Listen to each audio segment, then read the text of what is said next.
So welcome all to the Penny Stamps Distinguished Speaker Series for this special event, which is co-presented by the Stamps Gallery and is also part of the Feminist Futures Series. Today we present writer, art critic, activist, curator Lucy Lippard in conversation. Yes! Therein lies the full house, I do believe. In conversation with Faith Wilding, artist and authority on feminist art theory and cyber feminism.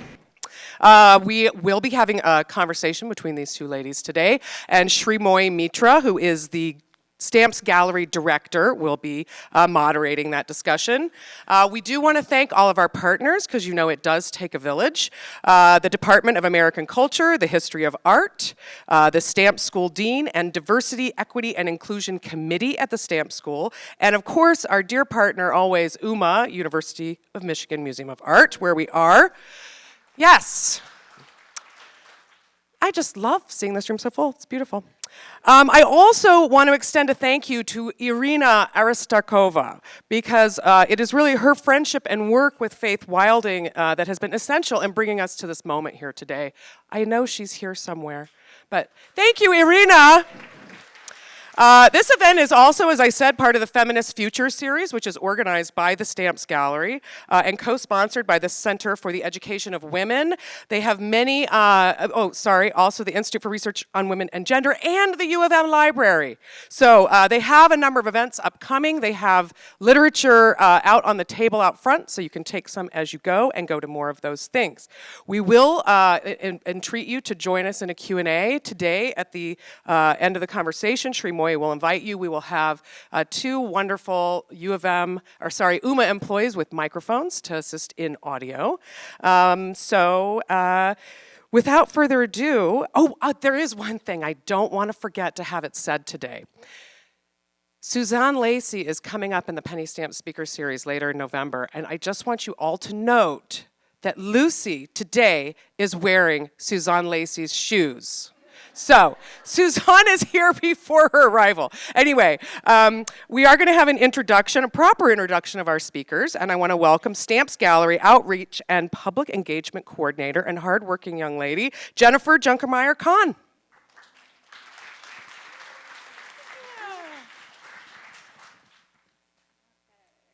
Thank you, Christina. So I'm pleased to be here to introduce our esteemed guest, Lucy Lippard and Faith Wilding, who will be in conversation with Stamps Gallery Director Srimoy Mitra.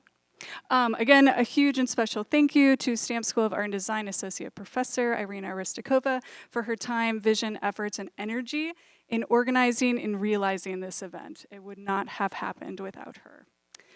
This event is part of the Feminist Future Art Design and Activism event series, which is an ongoing series exploring the role of feminism in art design, scholarship, and politics.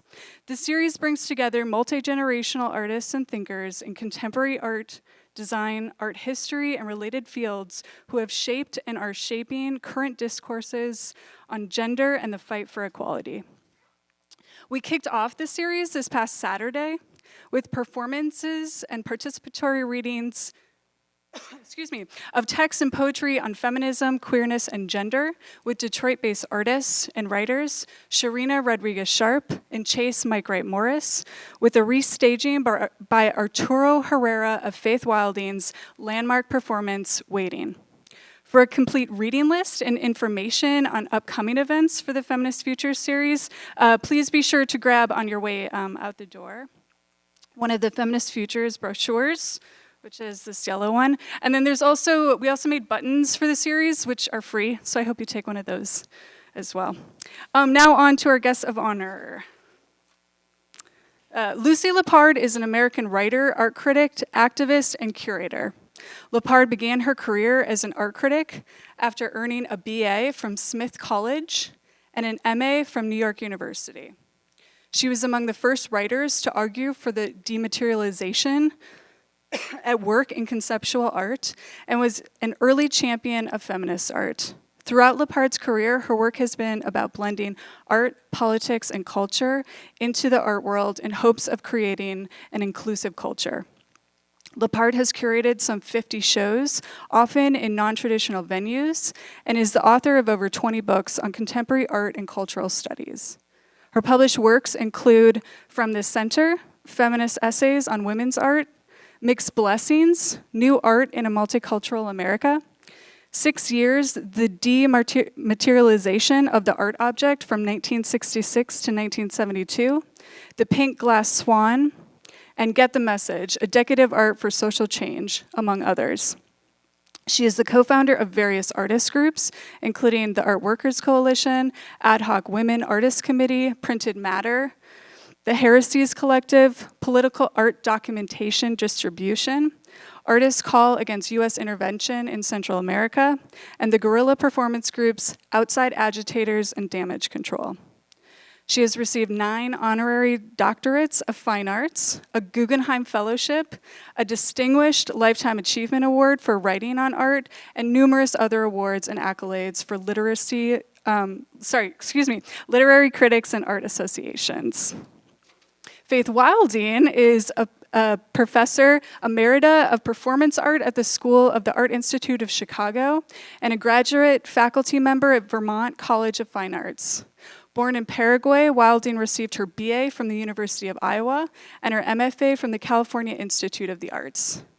Wilding was a co-initiator of the Feminist Art Program at CalArts, and she contributed Crocheted Environment and her performance Waiting to the historic Woman House exhibition in 1972. Her artwork has been featured in major feminist exhibitions, including WAC, Art and the Feminist Revolution, Sexual Politics, Division of Labor, Women's Work in Contemporary Art, and React Feminism. Her writing has been featured in such books as The Power of Feminist Art, By Our Own Hands, The Feminism and Visual Culture Reader, edited by Amelia Jones, Meaning, and many more. Wilding has exhibited nationally and internationally, including at the Reina Sofia Museum in Madrid, the Center for Contemporary Art in Glasgow, MoMA PS1 and the Bronx Museum of Art in New York, and the Singapore Art Museum. Wilding co-founded Sub Rosa, a cyber-feminist cell of cultural producers using bioart and tactical performance in the public sphere to explore and critique the intersections of information and biotechnologies in women's bodies, lives, and work. And she is the co-editor of Domain Errors, Cyber-Feminist Practices. She is the recipient of a Guggenheim Fellowship, a Creative Capital Grant, and NEA Artist Grants. The first retrospective of her nearly 5 decades of work was exhibited for the first time in 2014 in Chicago, titled Faith Wilding, Fearful Symmetries. Srimoy Mitra is a curator and writer whose work is invested in building empathy and mutual respect by bringing together meaningful and diverse works of art and design. Her research interests lie at the intersection of exhibition making and participation, migration, globalization, and decolonial aesthetics. Mitra has worked as an arts writer for publications in India, such as Time Out Mumbai and Art India magazine. She was the programming coordinator of the South Asian Visual Arts Center in Toronto from 2008 until 2010, and was the curator of contemporary art at the Art Gallery of Windsor from 2011 until 2016, where she developed an award-winning curatorial and publications program. Born and raised in Mumbai, Mitra lived in Canada and India before moving to Ann Arbor, where she is the director of Stamps Gallery at the Penny W. Stamps School of Art and Design. So without further ado, I'd like to invite Lucy, Faith, and Srimoy up to the stage. Thank you.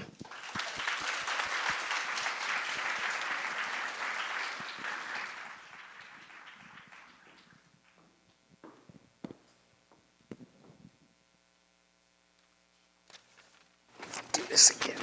I don't think mine's on. Is mine on? Yeah, I think it is. Hello. Is that okay? Can you hear me? Oh, goodness, there are a lot of you out there. Hello, everyone. Well, thank you for all being here, and to Lucy and Faith for joining us today. It's quite an honor for me and for all of us here. So, we'll ask a few questions and kind of take it from there.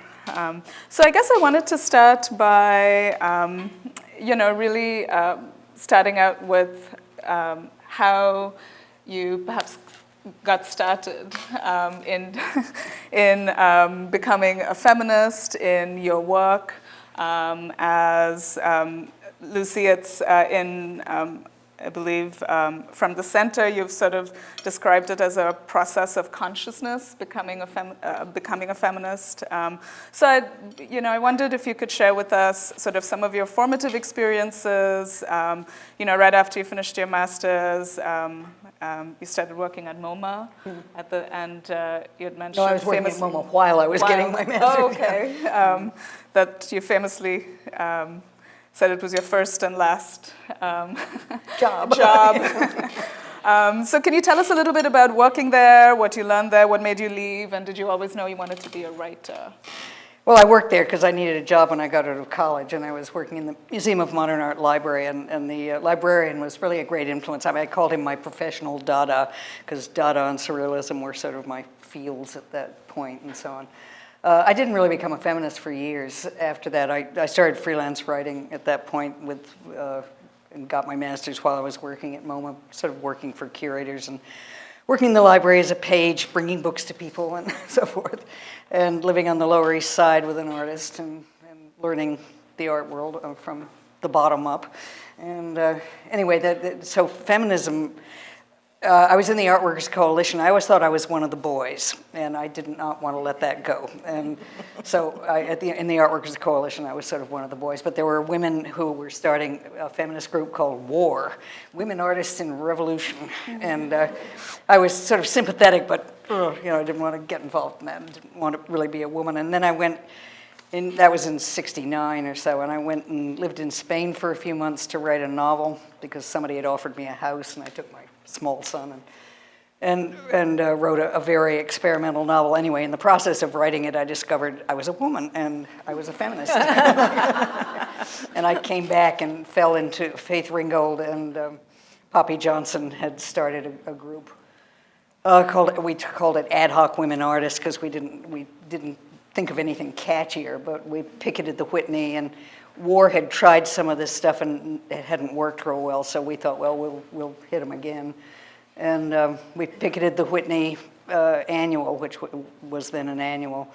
And we showed women's slides on the outside of the building at the opening, but then it started raining and thundering. We had a generator that we'd gotten, and some of the guys were helping us with the generator, and we couldn't plug it in. I went into the gallery next door and up the stairs to this gallery. I said, hi. I was writing about art by then, and I said, hi, I'm Lucy Lippard, and I'd like to plug this in.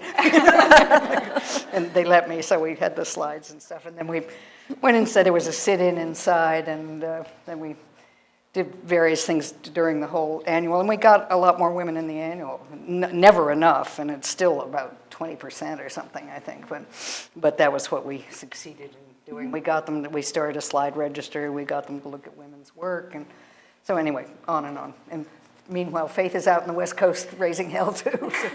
So last night you were talking about... don't believe anything that I was talking about last night. I heard that you attended the New University Conference in 1968, 69. You were mentioning, I believe you were perhaps doing your undergraduate studies at the time in Iowa, University of Iowa. And you were also, very involved with the civil rights movement, the anti-war, with the Students' Peace Union. And then you moved to California after that to start raising hell. Probably raising hell before that. I mean. With Suzanne Lacey. Can you tell us a little bit about your sort of formation and how sort of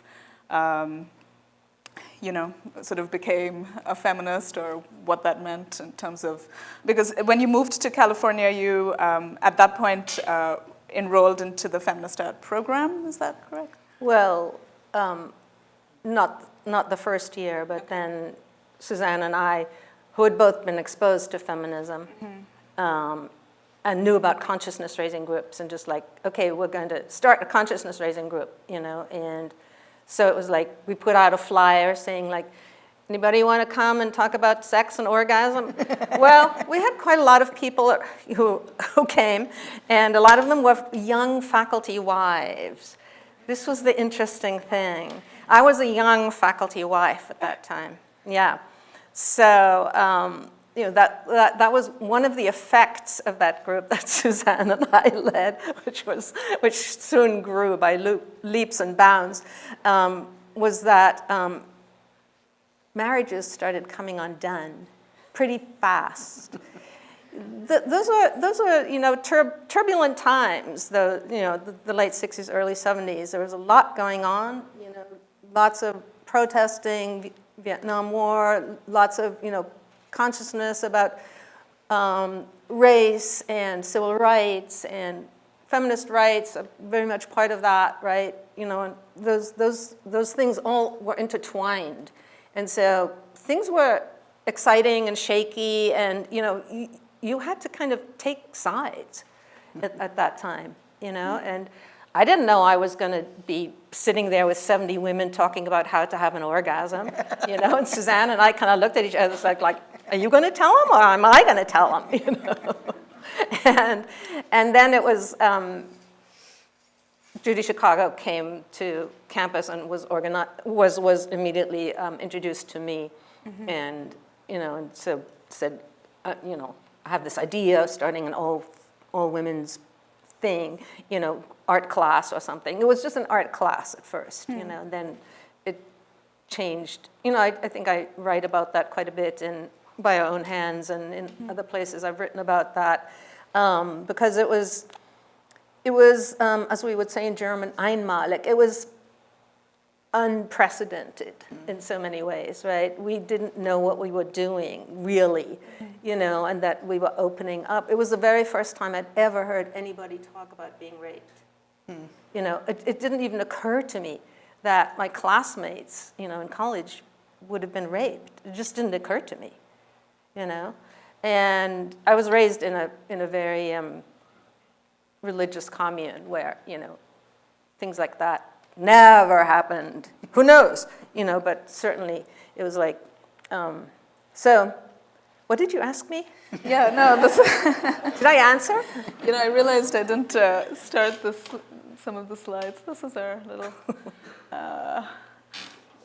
Yeah, so I mean, then it was just, it just took off from there, and just got really deeply involved in, things that I could, for the first time, actually talk about, and learn about. I'd always read books by women as a child, always, They were all my heroines, Jane Eyre, and, I had all of these heroines, and they all went through horrible things, right? And then they came out on the end. Of course, they were always getting married at the end, which was kind of, But I remember asking my mother once. My mother was a school teacher. She'd gone to college, actually, in England, and I asked her once, Mom, are you an accomplished woman? She looks at me. I'm about 10 years old. I'd just been reading Little Women, and they talk about accomplished women in there. And she's looking at me going like, yes, I think I am. So I'm really proud of my mom that she could claim that, My mom was a bit of a rebel, too, so that helped in the commune, I think that, in a way, it's sort of a moment of rupture where, with the sort of groundswell of activity, the sort of opening becoming, this opening up of,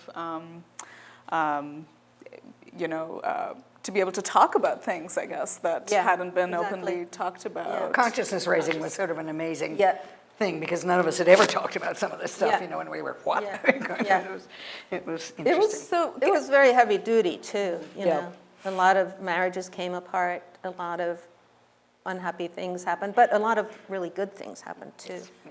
So can you talk a little bit about, just to be able to visualize the process of consciousness raising? I mean, I've been reading about, and Women has the sitting around in a circle was really important to share. Is that, but are there other things that you can sort of? One of the things that I remember is sitting around with a group of artists, small group of women artists, And everybody was saying what they did or what they made and so on. And somebody would say, oh, I make big geometric paintings. And then she'd pause and say, and in my own time at home, I do these little collages with such a, and there was so often there was sort of a subtext to what the women were doing. And that was so interesting. Yeah. Because Yeah. if you wanted to be in the art world at that point, you had to make big geometric paintings, but at home they were doing things that became the seeds for real feminist art. So what did it take to start writing about that? In terms Well, I was of, a writer, at what so point- and I was involved in this, so I started writing about it. We so. forced her. Yeah. Well, I mean, every movement has their scribes, right? That's Well, how you were the West Coast scribe. I was. Yeah. Still am in a certain way, So it's really important. It's really important. I'm saying that to all of you. It's really important when you're doing something like that to write it down. Virginia Woolf tells us, write your own history, she says, in a room of one's own, because nobody else is going to write it for you, and it's going to get forgotten. Yeah. So It's funny because the title of this book, which was my first feminist essays book, it's called Feminist Essays on Women's Art because a lot of women weren't feminists. that's right. But I was writing about them in a feminist context, which most of them were fine with and some weren't, but who didn't want to be caught dead in that context. But anyway. Yeah, so that I think, we sometimes forget that, that there was a huge backlash from almost the beginning. Yeah. Especially from politicized men, Yeah. in my experience. I don't know if that's in your Well, the Art Workers Coalition, when the women started organizing, Yeah. the coalition eventually sort of fell apart because we had been doing a lot of the work and we weren't doing it anymore. We were doing it for ourselves, and that was interesting. And a lot of, feminist organizing and expression started happening in the civil rights movement, where the black women were saying, like, we're always on our backs, and making coffee, and you guys are going out there and being heroes. And, and that kind of, that was definitely one of the really starting points of the American feminist movement of the 60s and 70s, I think. So on that, can we talk a little bit about the Women's Artists Registry and how that sort of started with, Lucy's department. Well, you should know that the University of Michigan is taking 35,000 slides or so from my messy workroom and digitizing them, for which I am immensely That's grateful. amazing! Yay! Fantastic. So we started, when we were doing the Whitney organizing, we insisted that the Whitney curators come to women's studios, which of course they hadn't been doing. And so we got a slide registry together. It was in my house for a couple of years anyway, and made curators look at it.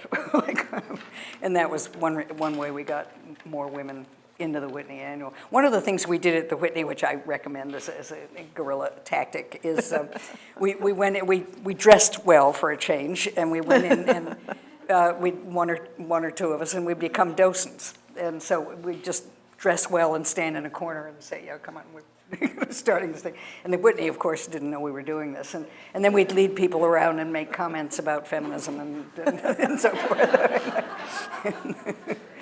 And that was, I remember one very well-dressed woman from Greenwich, Connecticut, somewhere in the Golden Arm, and she said, well, I've never had any problems with being showing and so on. And then she kind of looked funny and she said, but of course I use a man's name. So that kind of thing was constantly happening. You could just see the light go on with some of these moments. Which, of course, was a venerable thing. George Sand, I mean, all of the people, who wrote under male names. So I was, just to switch gears, does it, with all the organizing, Whitney has obviously been in the news a lot, the Whitney Art Museum, over the last few years. How do you, and the issues in terms of representation of women, artists of color, and of course, Native and Indigenous artists. So can you talk a little bit about, just to switch gears into the present, about the organizing that's happening now, and how do you I guess what is your perspective on it, or the fact that the struggles are continuing in sort of with various tactics that artists are taking? You want to start that? Well, I think, it shows that some things have changed, but it's very deeply embedded, and it's just the injustices and, and it sounds kind of, going around counting a young artist from California just recently. Nicole Hebron has been doing the did kind the of thing count, we did. right? And it came out just almost exactly. I know. She's been counting the number one of we women did in in galleries the 70s. and museums Yeah. and so forth. Yeah.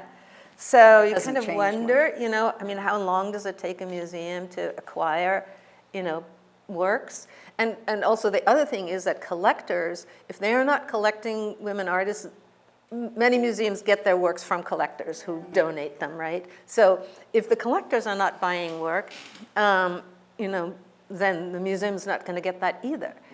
So it's a long chain, right, of how long it takes to actually change those things and change these numbers, and and it's not really about numbers. It's really about what does it mean to actually insist on the fact that women are also thinkers and makers and doers, and do we have to prove that women make different work than men in order to be legitimized? Yeah. I mean, who knows? I think that's been a really difficult thing because, to still be always labeled like, oh, that's women's work, or that looks like a woman's painting. I mean. I was in the Boston Museum at one point, and I can't remember who organized this, but it was a women's feminist auditorium about this size with this many people and so forth. And whoever the woman who was running it did, she put up 2 slides, and everybody in the audience wrote down which one they thought was by a man and which one was by a woman. There were art historical stuff, old stuff too. There was nothing recognizable. Mostly people you wouldn't have known their work anyway. And one person, I think it was Athena Taha, got all of them right. I missed one. And there are other people who, and I don't know how we did that. What it was, but you went on solid intuition. You didn't think. Because the one I missed, I was thinking, oh, maybe not, maybe this, and so forth. But that was fascinating, and there was a difference that we saw then. I don't think the difference is necessary now. At that point, it was important to realize that we were doing something of our own, sort of. Yeah. But at a certain point, obviously, plenty of women were doing things that weren't recognizable as women's work, and so forth. But to explore the idea, what might it mean to have a feminist sensibility or a woman's sensibility, and anybody who wants to really work on it can have a woman's sensibility. Yeah. I think. And I always said, our experiences are different. Yes.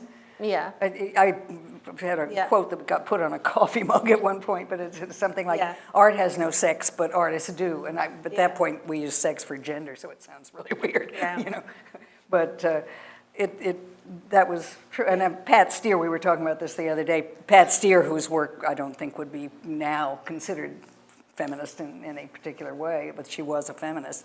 And when we were doing this thing about central imagery, which came out of Judy Chicago and out of the West Coast, and the New York group were like, we don't want to do that, and so on. Yeah, they hated that. I did a show in 1971 at the Aldrich Museum in Connecticut. It was, I think, the first museum women's show.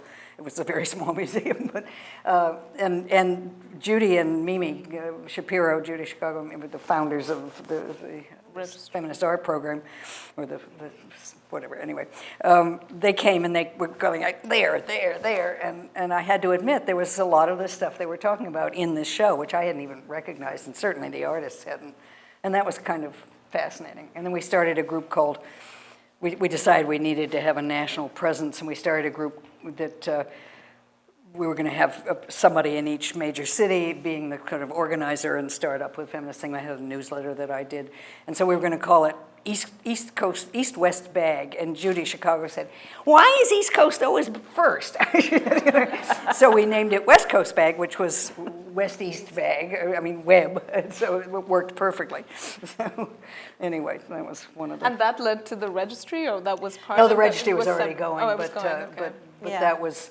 Okay. That was in Yeah. the early 70s and so on. And we just, I mean, like Ellen Lanyon in Chicago, we'd heard that she was a good organizer, and we Yeah. didn't know her. We just Yeah. write her and say, okay, you're the web correspondent. Yeah. And Yeah. we had people in Tennessee. And one of the interesting things was that I remember somebody from Tennessee, I think it was, writing back and saying, well, we women in the South don't have the problem you have.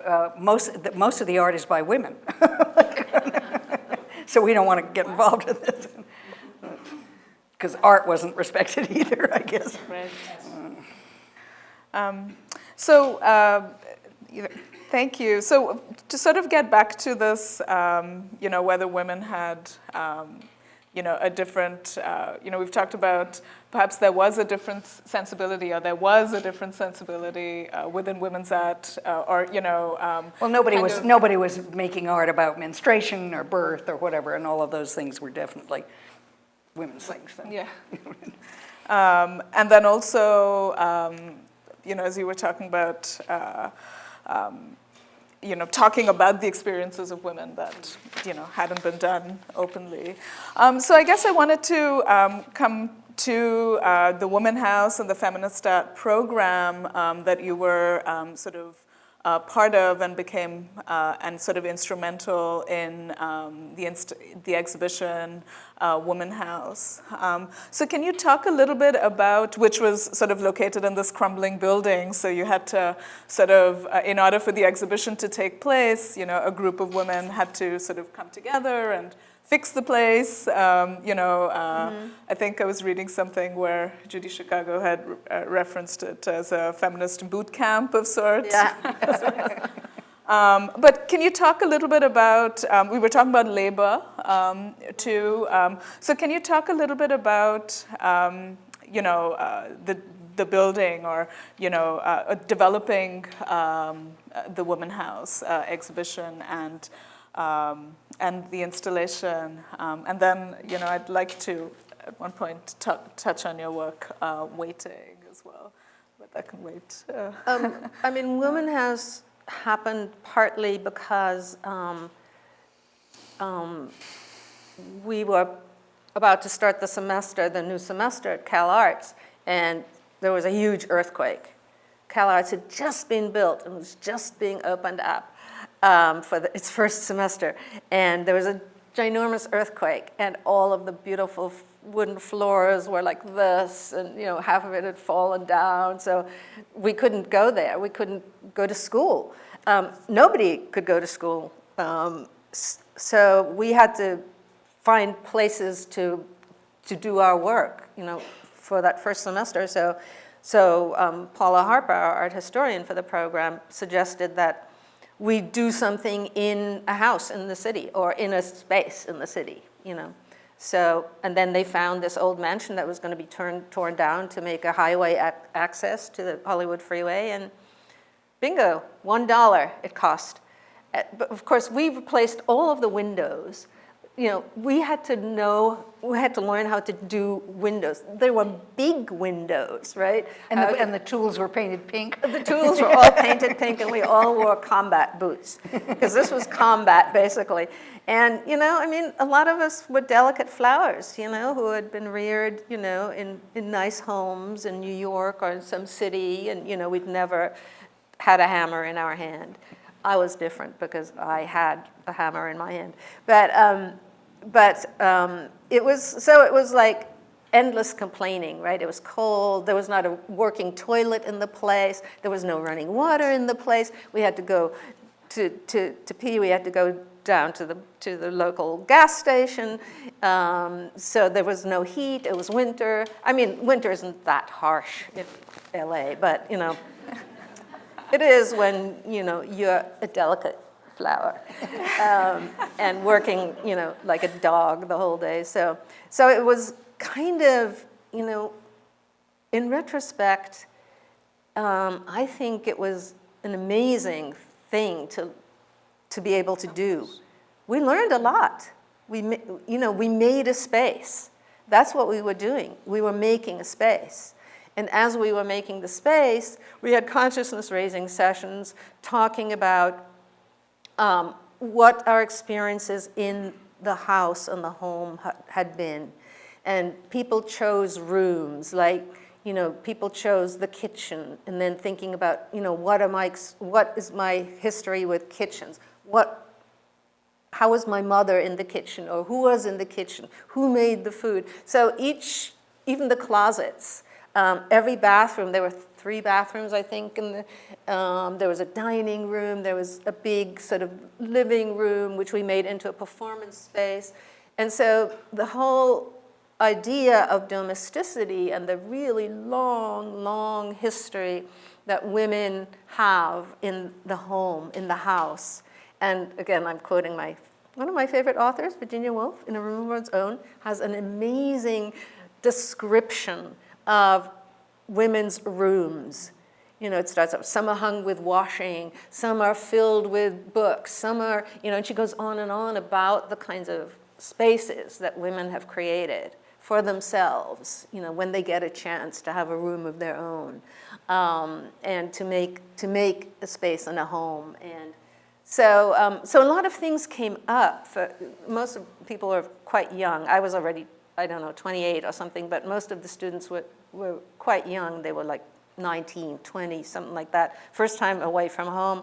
And it was really interesting what came out in terms of the kind of experiences that they connected to domesticity and to the house and to also their own futures, and their expectations. And so, yes, there was a lot of grumbling, and but then we got interested, and we really had this amazing freedom, to really go for it. And so it was really difficult. And then we were open for a month, and we had a performance group, so we crafted all these performances around experiences of domesticity and living in the house and things like that. And so that, I think, was one of the really exceptional things about Woman House, was that this performative thing, and then inviting audiences in to experience it. And then we gave tours, and those were amazing. Giving tours to people, it was like, we heard so many stories. It was amazing, because we were kind of overwhelmed with 10,000 people or something like that came, within the month that we were open. And big names came. Gloria Steinem came, Linda Nochlin came, Anais Nin came. All these famous people came through and would sit there and talk with us. And so, yeah, it was pretty amazing in retrospect. And of course, it's had a long life, a really, really long life in terms of its influence, I think. And so... And then the women's building succeeded that. Yeah, exactly. Yeah. So I think that was really, for me also, an incredibly strong moment, because I hadn't been trained as an artist. I could make stuff. I could make almost anything, because in the commune I grew up in, we made everything ourselves, right? So I could knit, I could crochet, I could make stuff with wood, I could draw, I could paint, I could... so for me it was like, oh, okay, if all of this is included in art, then I'm good. You're an artist. I don't have to go to art school. I can just make stuff, right? So, but it was, of course, endless discussions, right, about the politics of it, right? Yeah. Which was very important to me, at least. I think to all of us. So actually, on that note, so can we talk a little bit about, as you're describing this process, and the development of Woman House, and I'm thinking about your performance, Waiting, and just reading about it. Can you talk a little bit about where, how you developed it, or, is that something that sort of came through the, was this an idea that you had with you for a while, or is it something that, through the consciousness raising sessions and working collaboratively. It sort of came from that. I mean, of course. Irina has a really good piece about that in this book. All you have to do is read her article in this book. I'm not kidding. I mean, it's interesting. I've realized a lot of things about this waiting performance, partly because of the conversations I've been able to have with people like Irina, who have approached it in a very different way than people who just kind of get mesmerized and kind of start rocking with me, waiting, and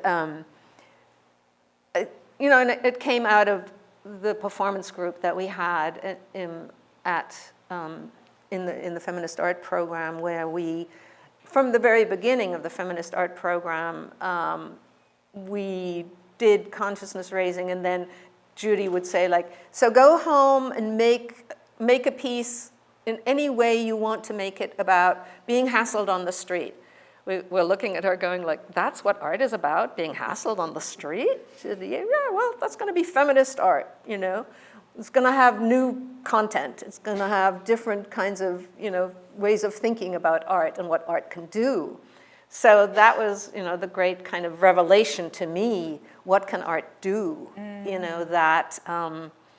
that we haven't explored. And so the performative thing, the performance, was something that we developed all together, and so we just wrote down a long list. I said I wanted to do something about passivity, because I'd grown up in this commune where women were supposed to be passive, right? So so we talked about.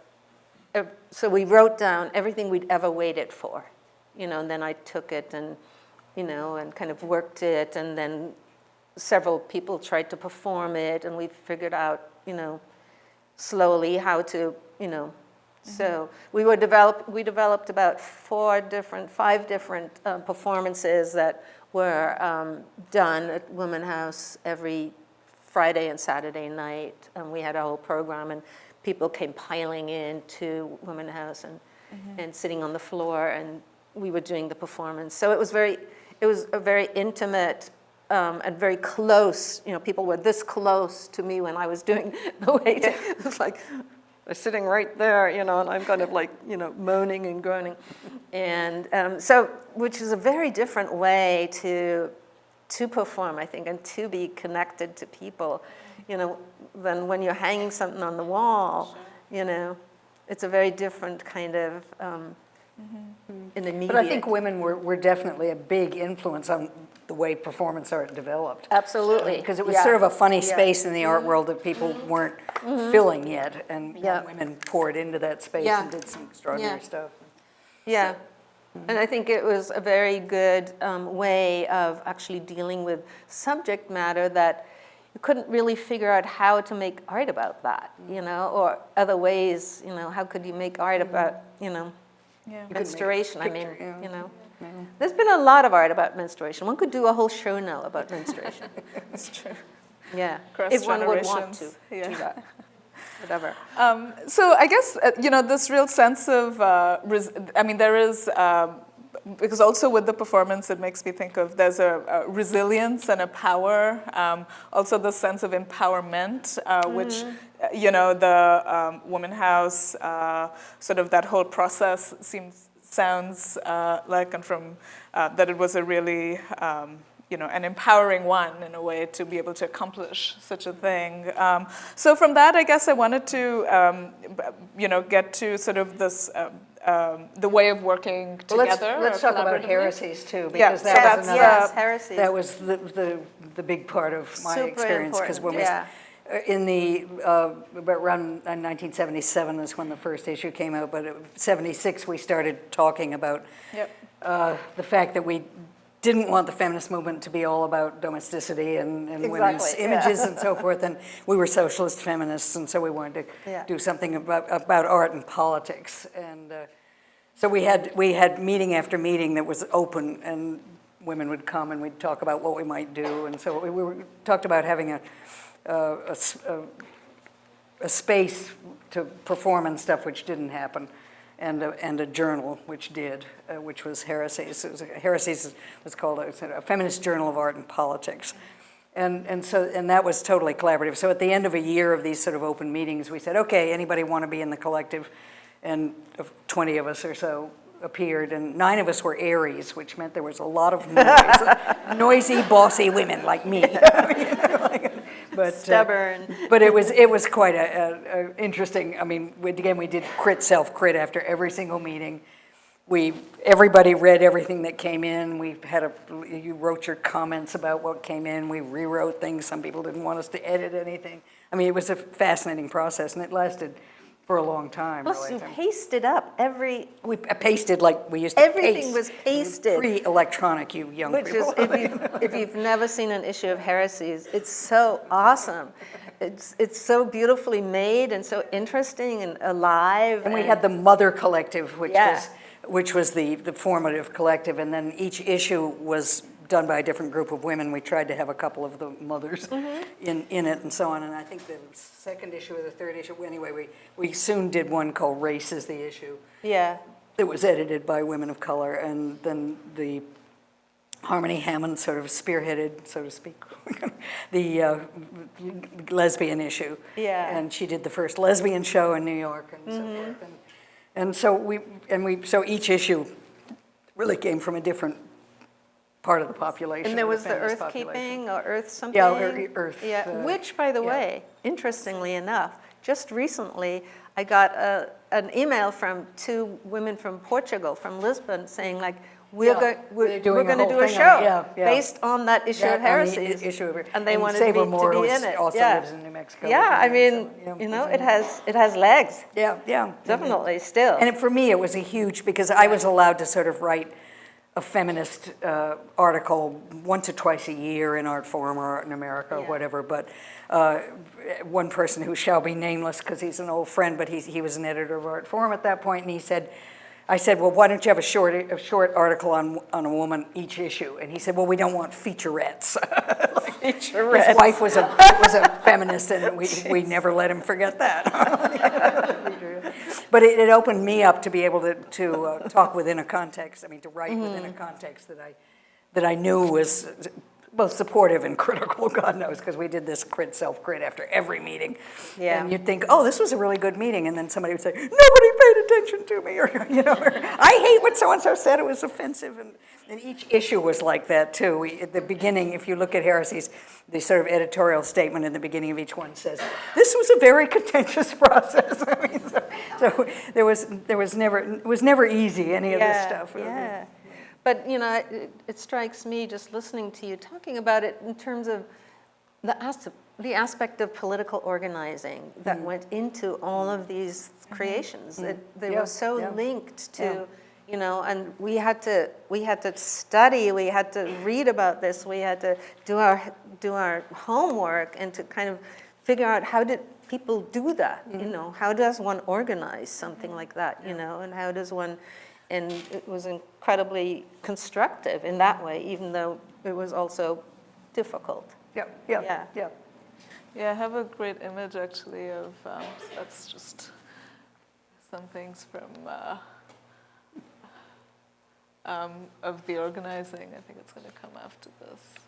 And this is the, I guess with Heresies, I was reading this where you were talking about this, as you became part of the collective, realizing there was this freedom with, the sense of freedom with your writing that you hadn't recognized. We were our own audience in a sense, and it really, that was very nice, because the editors of the mainstream magazines were not interested in having a lot of feminism, and this way we could just take off, and it was great. You had quite a few articles in Ms. magazine in I the wrote beginning. for Ms. for a while, Yeah. which was more just sort of journalism. Yeah, sort of short reviews and so on. And a short-lived political magazine called 7 Days, which our mutual close friend Elizabeth Hess was one of the editors, and she ended up in Heresies too. Yeah, so I think that's a really interesting point, I think, to you young people out there, who want to organize stuff.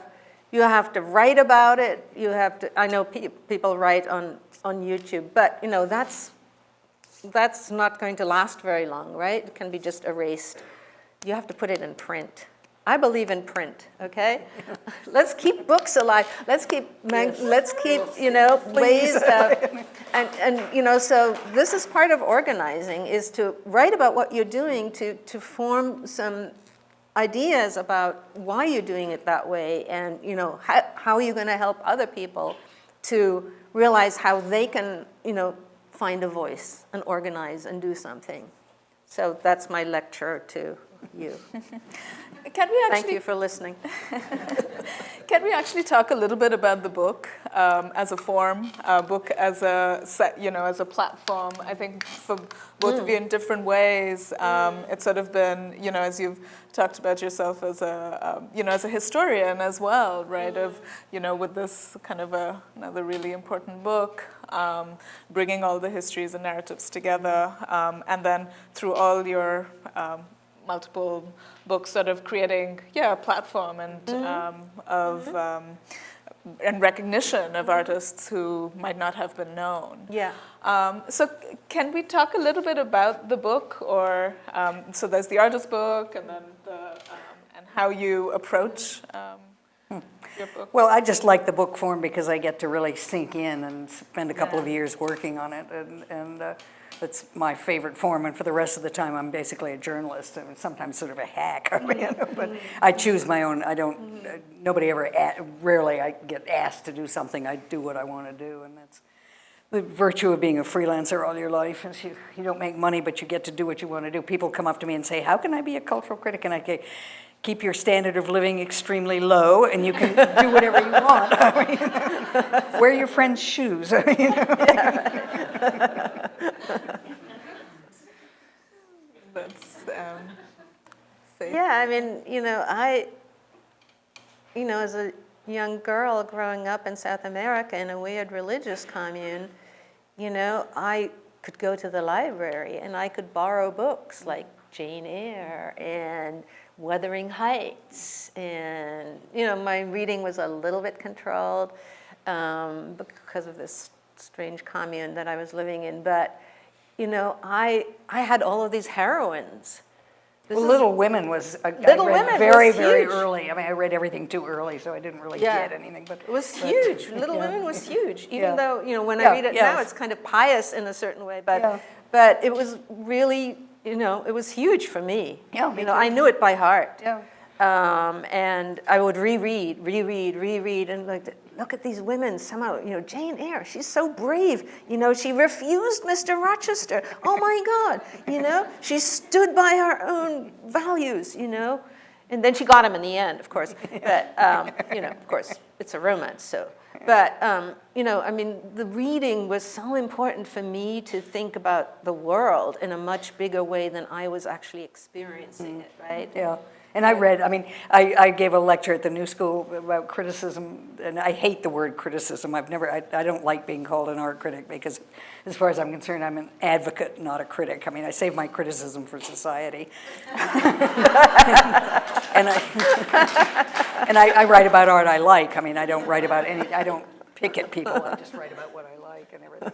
Where I was going somewhere with this, but now I can't remember where. Anyway. You were talking about... Oh, criticism, yeah, and I was giving this talk at the New School, and I said, so how many art writers are out there? And there were quite a few in the audience, and I said, and how many of you started out to be an art critic or an art writer? Nobody raised their hand, because we all started out, I mean, I was going to write the great American novel, and I wrote some very experimental fiction, including a feminist novel that never got distributed because the Chrysalis was going to distribute it and never did, and so on. Anyway, but it's being republished now, but it's unreadable. You know? So I decided I didn't want to write the kind of novel I wouldn't want to read. So I stopped writing fiction. But it was so interesting because most people who write about art start out wanting to be a poet or a fiction writer or whatever, and then they end up, I mean, I'm very glad I ended up writing about art. It's been a wonderful vehicle for me, because every time I get interested in something, which is every couple of years, something different, I can always find artists who are interested in it too, and then I can write about them and write about what I'm interested in at the same time, and it's been a very nice life, but...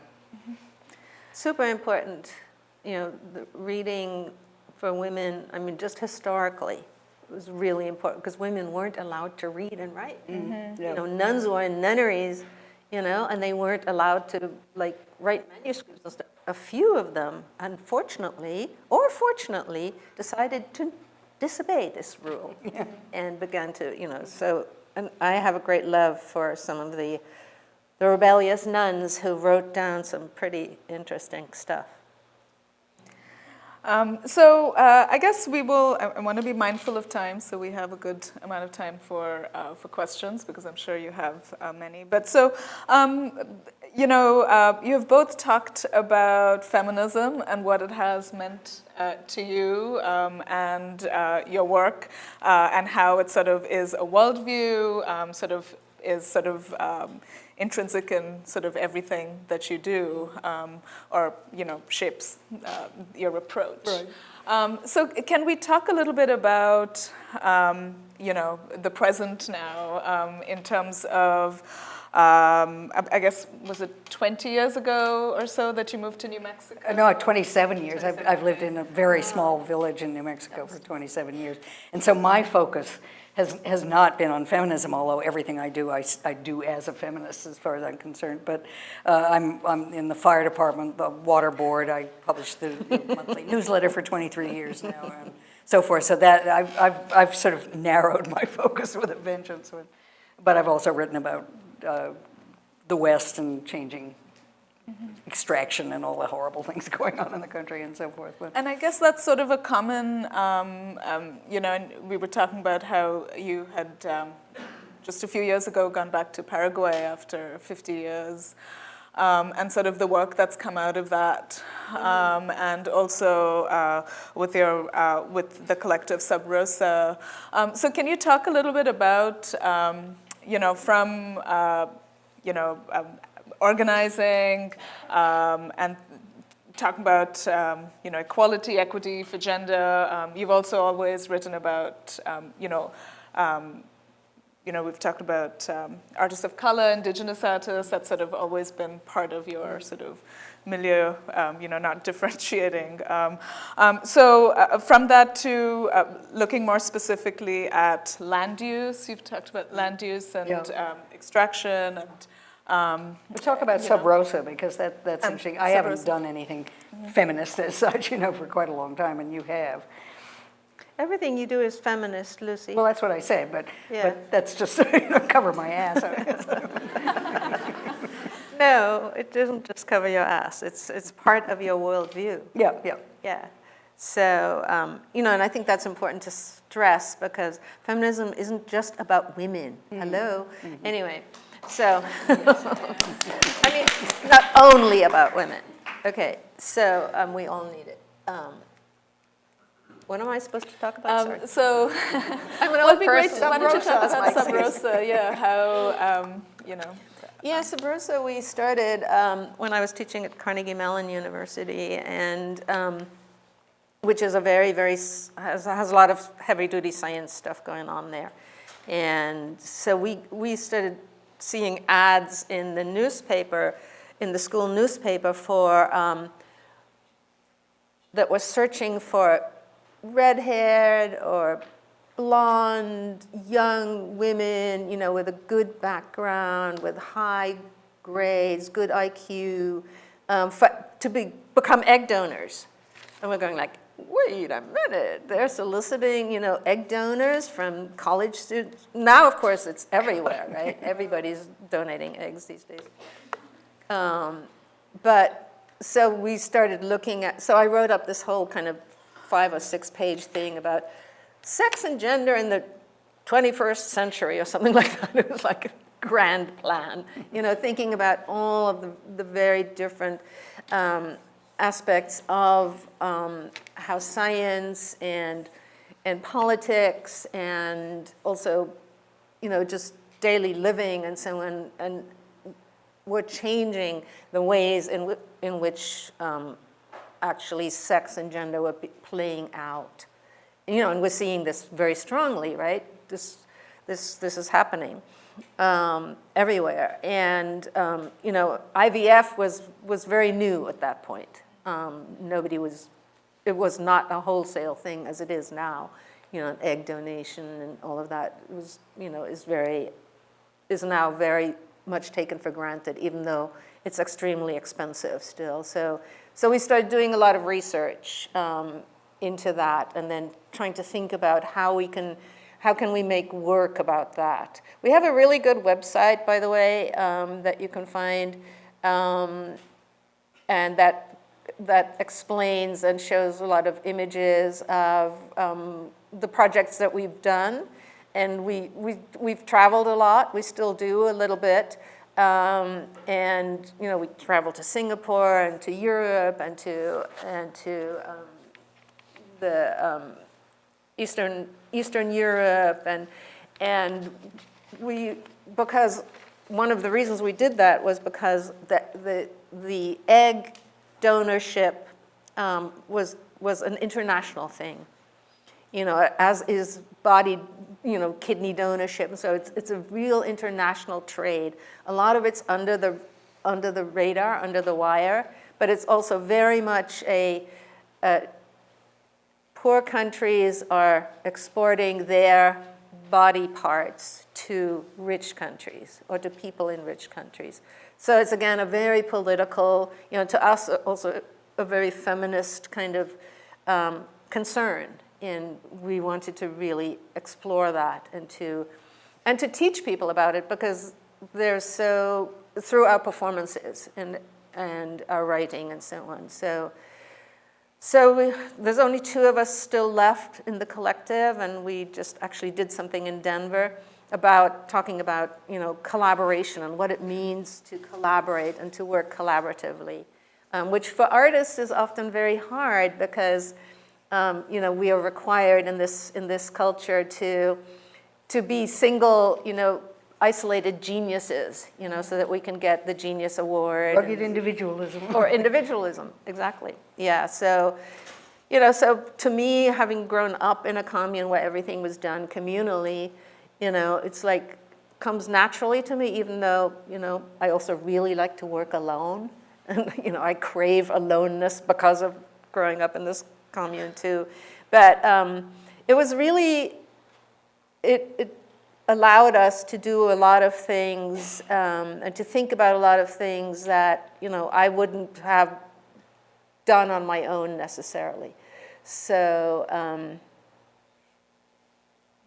I love collaboration. I miss collaboration in a sense, because I haven't been working with anybody. I mean, I work with the entire village and in a lot of things, but I don't collaborate closely, and I did for both with feminism and the political art documentation distribution group and so forth, and I miss that kind of brainstorming. I think everything is more exciting, and you do whatever you're doing better if you have some feedback, which you rarely get. I mean, I never get feedback on what I write, it seems. Yeah, and it's really interesting how different people's ideas come together, and even if they're very different people, and we kind of enrich each other in our ideas. It's very, so we're still going on, much more slowly, but we did a book, which is which had articles by people from all over the world, actually.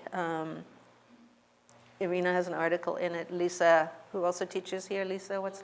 Nakamura has a piece in it. And we were talking about, the book is about the use of computers and, cyberfeminism and, kind of like, in the beginning stages of cyberfeminism, which is now, Katrin can talk about One of the things that I wanted to say, though, is the Museum of Modern Art finally, 30 years late, got together and decided to do a feminist symposium for one day or something. And I mean, literally 30 years after we started militating and so on. Do you have a slide of it? I do. Yeah. This is from the organizing the hunger strike.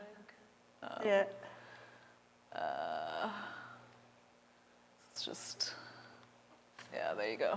Yeah, the This feminist is their future. program Nice. from the symposium. Yeah, but one of the things that came up, I mean, a lot of young women, and probably a lot of you in the audience, don't want to be called feminists. I mean, it's not highly admired in the mainstream and so on. But and one young woman, this was before the thing. She said, "Well, I don't call myself a feminist, but I'm a strong woman and I stand up for myself." And I said, well, that's nice, but feminists stand up for all women and not just for themselves. And that, that's something that I really would love to get across to people. And somebody else said, well, I don't want to be a feminist. And I said, well, that hurts my feelings. But you know, we all, our generation, worked really hard and passionately, and Yep. you know.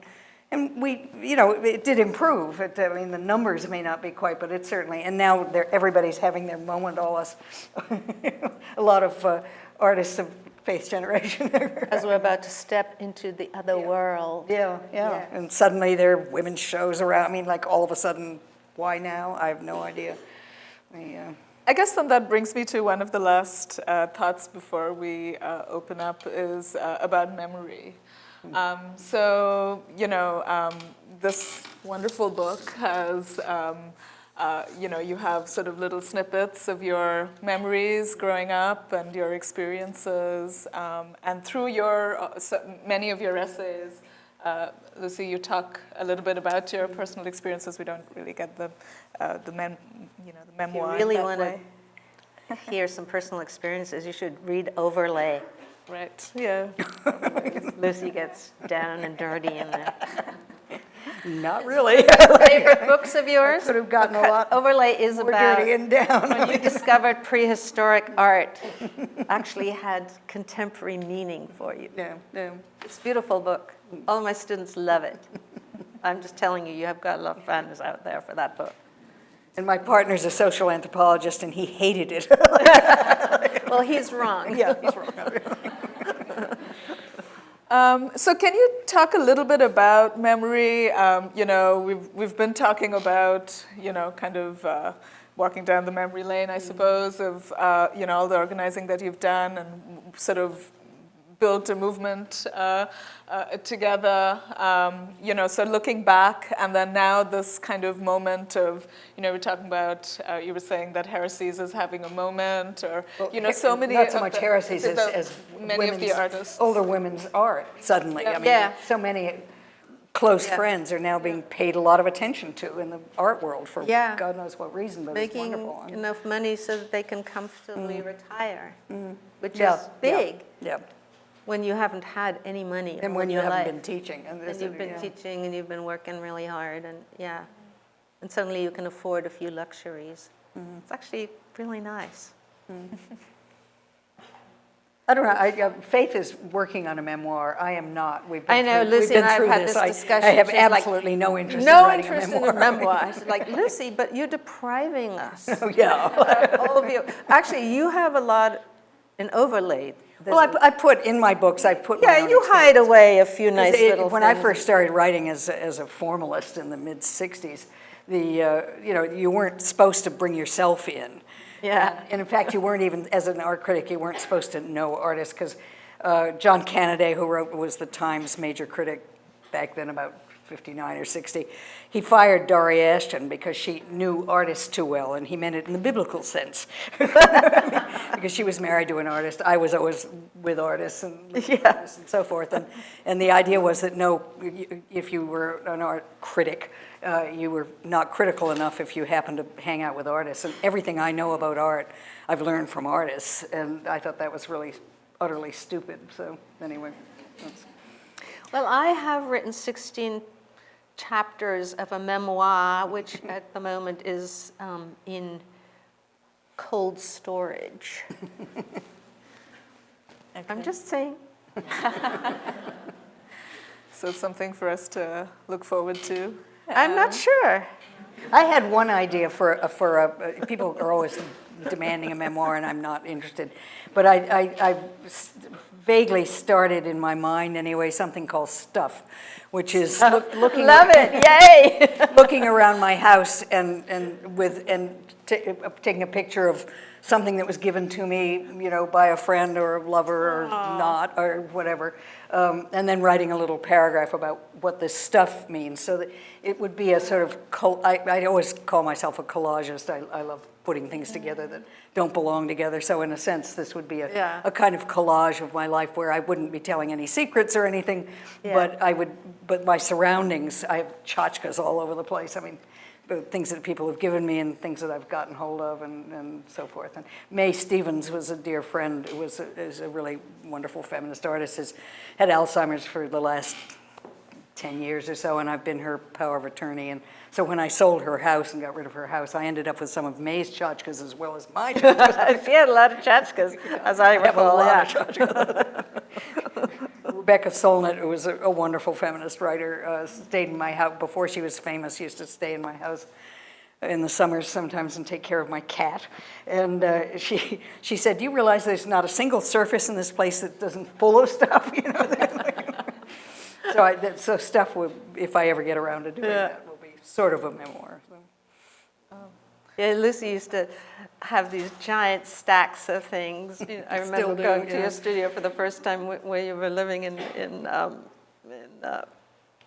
New York, and and just like having these huge stacks of things all around you, and I'm going like, ooh, that is it's a real mess. It's like my mind. Okay, I think maybe we can open it up now, because we can keep going. So I believe there are 2 mics. We have 2 wonderful people. So if you have a question, please raise your hand, and the mic will get to you. Doesn't have to be a question, but if it's a statement, make it short.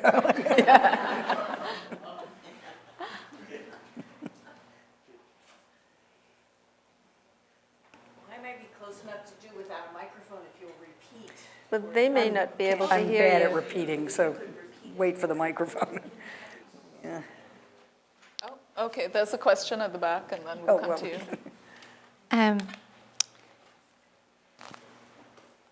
Where are you? Should I stand? I'm a little bit short. My name is Desiree Duell. I'm a social practice artist. There, towards the... Can you hear me? Oh, there you go. We're old people up here. Sure. Can you hear me? Now we can, yeah. Okay. My name is Desiree Duell. I'm a social practice artist from Flint, Michigan. And I was wondering if you could speak to the sort of problematic issues of white feminism and intersectional feminism in the institution, and also educational discrimination towards mothers, especially in art institutions. And it's something that I've faced as a single parent, having been gone through the institution, and then dealing with, the feminization of poverty where I live in my hometown as well. Yes, Flint is certainly. Yeah. I haven't ever worked for an institution since 1961 or something, 1960, so I'm not really up on what institutions are doing to women these days, but you must have some. Yeah. I now teach. I'm retired from my regular sort of teaching, but I still teach in a low residency art program at Vermont College of Fine Arts. This is my advertisement for it. It was the first low residency place, and we have the best model. I'm just saying. And and most of the first few classes of students that we had were women in their 50s who had sent their kids off to school, and now it was their time. And that was dynamite. It was absolute dynamite teaching these students. And so we still get a lot of people, both women and men, and many from many sort of stages of life. who come. So that to me is really interesting. I always had a good time teaching young people too, but it kind of challenges you in a really different way when you see, people who are in the middle of their lives and have all of these issues. They have children and they have, financial issues, and but they have dreams, they have desire, and it's so moving to me. And so I think that it's true, perhaps not as true as it used to be, but it's very rare in my experience that I've ever taught in a, and I've taught in big schools, mostly in big art schools and stuff like that, had anybody under, 30, over 30 or so, somebody with a family, very rare. Well, yeah, there's a kind of... One thing, you asked, I think the feminist movement, the white feminist movement, did not do well with women of color. Yeah. And it wasn't that we didn't want to, we just really didn't know how to do it, and we didn't do brilliantly. Luckily with Heresies, we had these meetings and we could hand over the magazine to a group that wanted to, and so Patricia Jones, whose poetry is now in the New Yorker and so on, used to work on the office, Patricia Spears Jones. We used to work in the office and so forth, but looking back, we didn't do brilliantly. And I remember even later in the 80s with Women's Action Coalition, the same criticism came up that a bunch of people got together, white feminists got together and said, let's start this thing. And then, we should include and so forth. And that never went over well for a damn good reason and so on. And I remember at one point somebody mentioned an artist that we all knew, let's ask her. And everybody said, oh no, she's so contentious, she's too much trouble. And this kind of thing did happen. There's no question. Yeah. And I also remember women with children, when a curator or somebody came to their studio, they would hide all the kids' toys and even hide that there was a man around. What husband? No, I don't know. And because it was looked down, you weren't a serious artist if you were married or had kids or whatever. And I remember being when I got pregnant by mistake, but I was very proud of it, sort of. And this one woman who really disliked me said to me, well, I wish I had a chance to show I could do everything. But my poor kid, he remembers being, as he said, he told somebody, I have fond memories of my childhood, but I know I was neglected. Which I always told him, you were sort of neglected because I had to make a living. I was a single mother, so anyway. But I think that, we all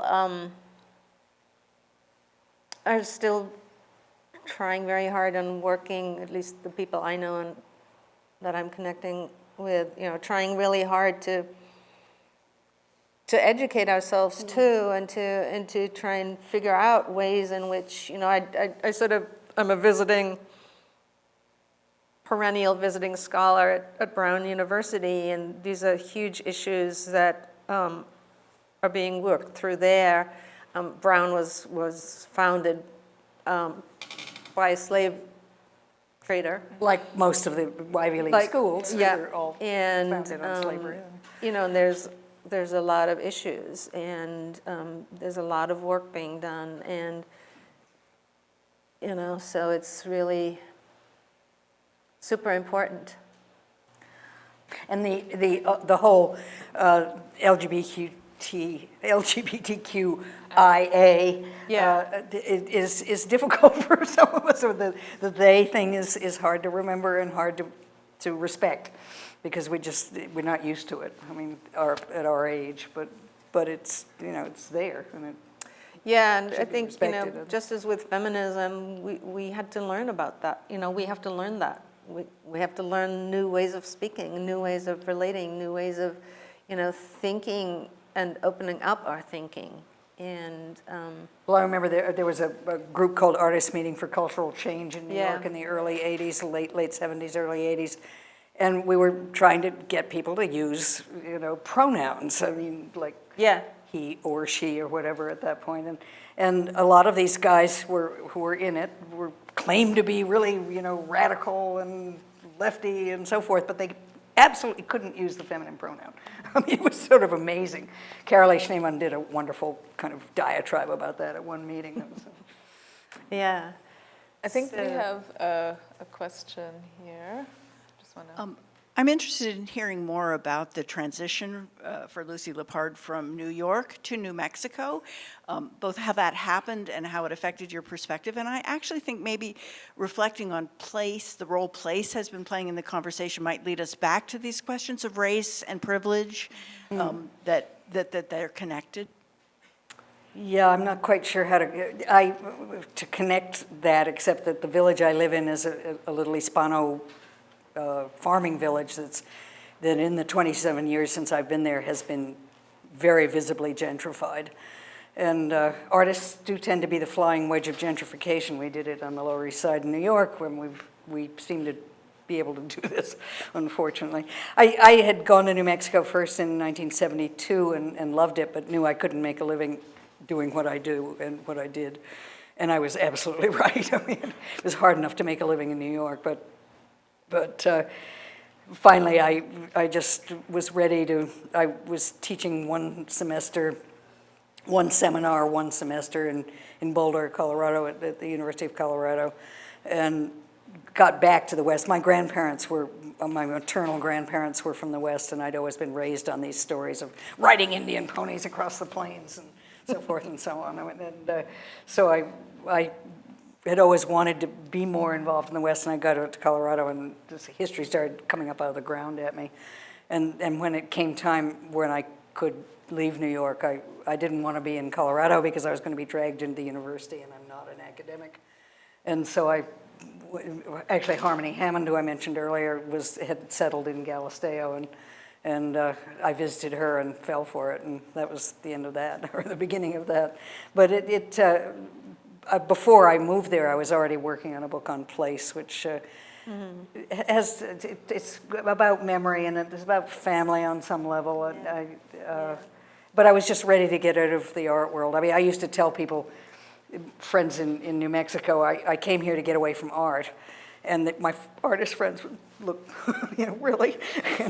So I said, no, I wanted to get away from the art world, and I really have managed to get away from the art world in New Mexico, because there are plenty of good artists in New Mexico, but it's not New York, and it's not the commercial art world that I was trying to get away from. And I don't have to go to opening. I just tell people I don't go to openings. I paid my dues. I went to 20 openings a week for my life, for 35 years, and I don't do that anymore. And I was on a panel with some other critics in Taos recently, and they were talking about art fairs and biennials, and I've been to 2 biennials, and the first one was in 1959.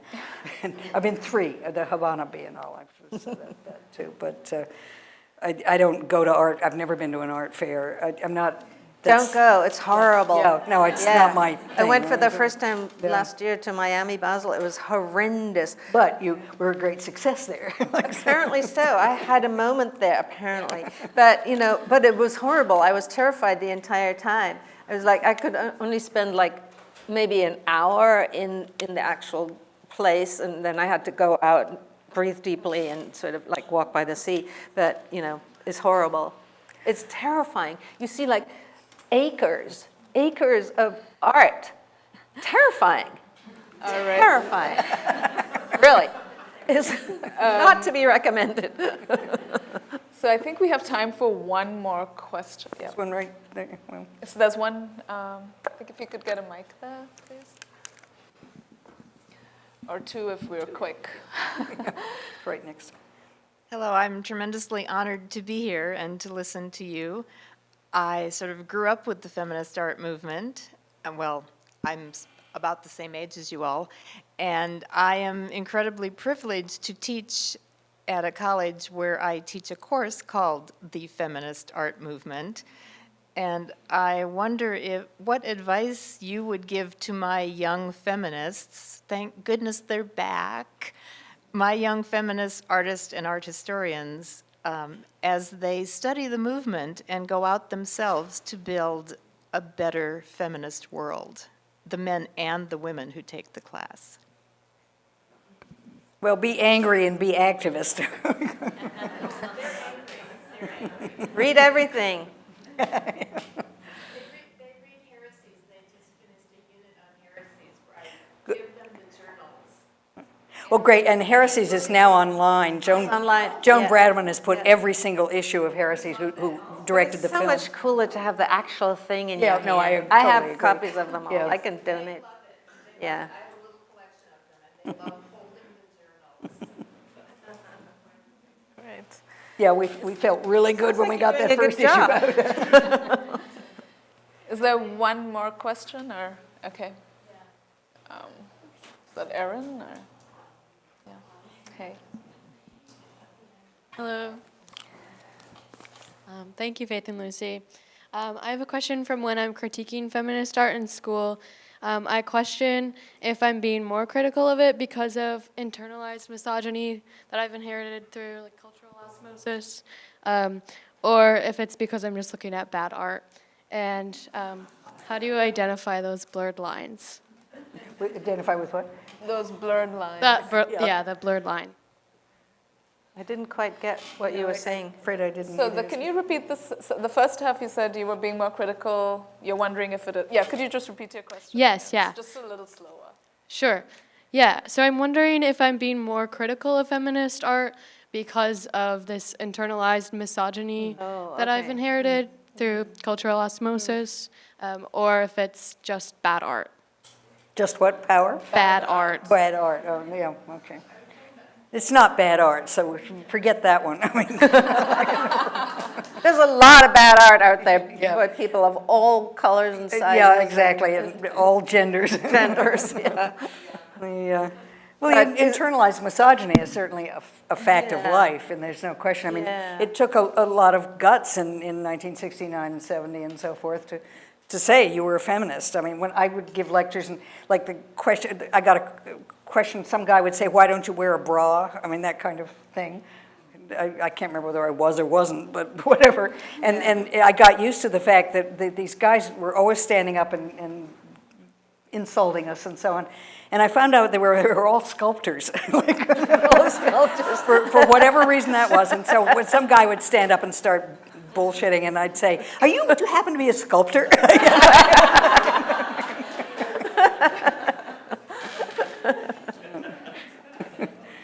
But it's interesting, actually, the thing about, women can't paint, women can't, Virginia Woolf, I've quoted her now 6 times tonight, I think. But, that she says, we have running in our heads, women can't paint, women can't write, women can't do this, women can't do that. And it's like this deadening, scary thing, that we've grown up with. And hopefully, people don't have to grow up with that anymore. Yeah. People of all genders, I mean, that's my hope, is that, somehow, it'll be clear that, that is not true. And On by that now, note, I think we need to we need to end it. And so thank you so much, Faith and Lucy.